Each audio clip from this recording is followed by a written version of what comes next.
దర్శి ప్రజలకు అభివృద్ధి వరాల కురిపించవచ్చిన వరలక్ష్మి. గొల్లకమ్మ ఒడిలో ఎదిగి ఒదిగిన నవలక్ష్మి. ఘనపాటి డాక్టర్ గొట్టిపాటి లక్ష్మి. మెట్టి నింట మన్ననలందుకున్న కడియాల వారి లలిత లక్ష్మి.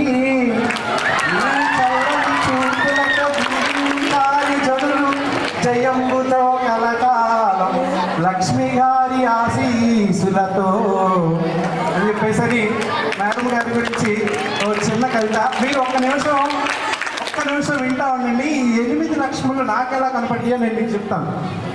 ముందుగా అష్టలక్ష్ముల్లో ముందుగా మొదటి లక్ష్మి ఆదిలక్ష్మి. ఆదిలక్ష్మిని మన మహాలక్ష్మి అని చెప్పేసానంటాం.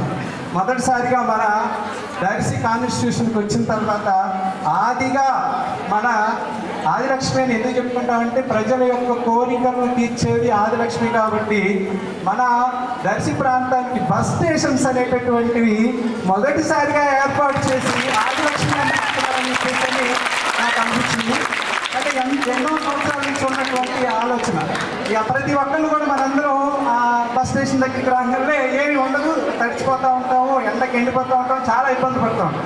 కానీ మొదటిసారిగా వచ్చిన తర్వాత మన దర్శి కాన్స్టిట్యూషన్లో ఆదిలక్ష్మిగా వచ్చి మనందరికీ మహాలక్ష్మిగా ఒక గొప్ప పనిని మొదలుపెట్టింది, ప్రారంభమే. అందుకని చెప్పేసి నాకు ఆదిలక్ష్మి కనపడింది.